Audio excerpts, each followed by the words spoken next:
It's all about the long game. Hashtag long game.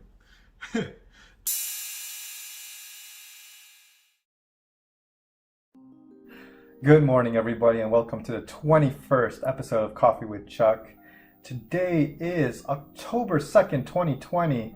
Can't believe it's October already.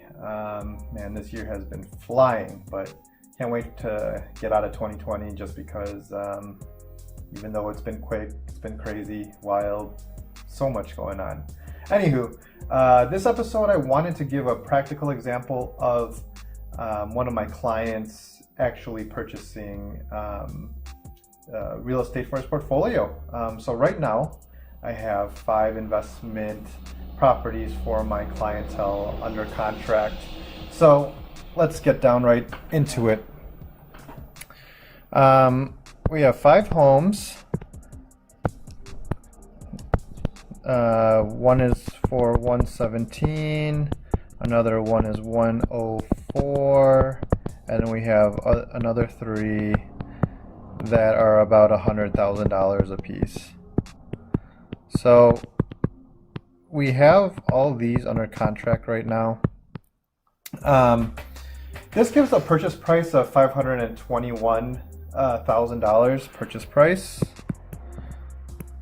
equals 521,000, and he's putting 25% down, which would equal to about 131,000.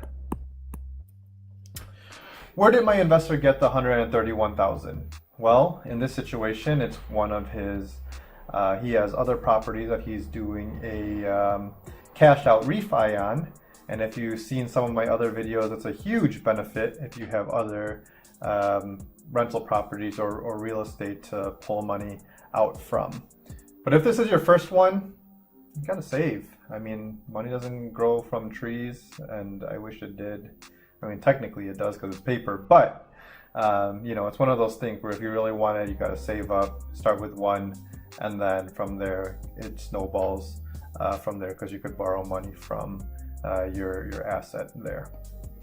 Anywho, going forward, his monthly payment, which includes taxes, interest, insurance, and HOA, is about I believe 37. I need my cheat sheet. 3740, and that includes PITI. For all these for his monthly mortgage payments and HOA, sorry. So one of these properties are already rented out at $1,250 a month, but the other 4 need rehab on there, and we went in there, got the rehab number, and that for the other 4, it will cost about $10,000 in rehab in each of them.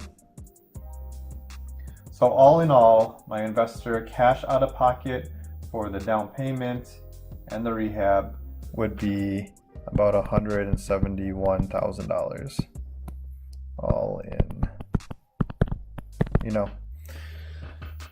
So when the other 4 are fixed up, we're going to say that the minimum is going to be that they'll be rented out at $1,250. So there's going to be a total of 5 rented out at $1,250, which I believe is a minimum.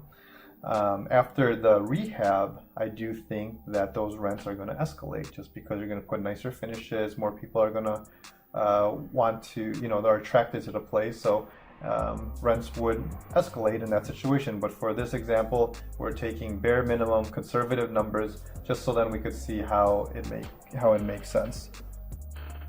So let me erase some of this, and let's just break down the numbers from there. Hopefully all that makes sense right now.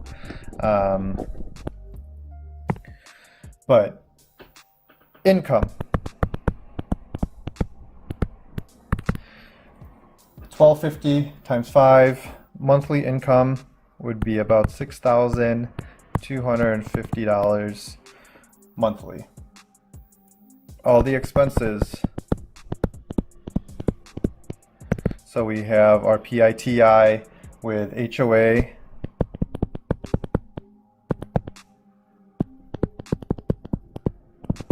and that's a total of $37.40 is what I calculated in the last one.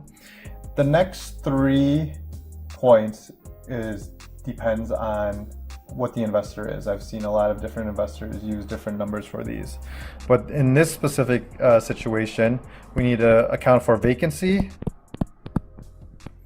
which would be about $530. And these are all monthly. CapEx, capital expenditures. This would be about $315. And then management, another $315. Total expenses would be $4,900. So what's the difference between the income and the expenses? $1,350 monthly, which would give about what annually times 12. So every year, another $16,200 in cash flow every year. So what does this mean? This would take about 11 years to get all this cash back, but does that matter? I mean, the tenants will be going to work every day to pay down the mortgage with a little cash flow every month. So does it really matter? I mean, after the 11 years and the mortgage is paid off, doesn't that cash flow still come in? It's all about the long game, #long game. But, this was just an example of things that I'm actually closing on. They're real, like we're negotiating and closing on these pretty soon. But, feel free, give me a call, discuss and figure out, if starting a real estate portfolio is right for you. I'm pretty sure my investor on these deals would be open to a conversation as well. And to be clear, this is one of 3 real portfolios that I'm managing, consulting, and on their acquisition teams for. So I hope I could help you guys out as well. But, shoot me a comment, DM me, email, phone number, information's everywhere. But that's all I have for today. Y'all have a great rest of your Friday. Have an even greater weekend, and I'll see you next time. Cheers.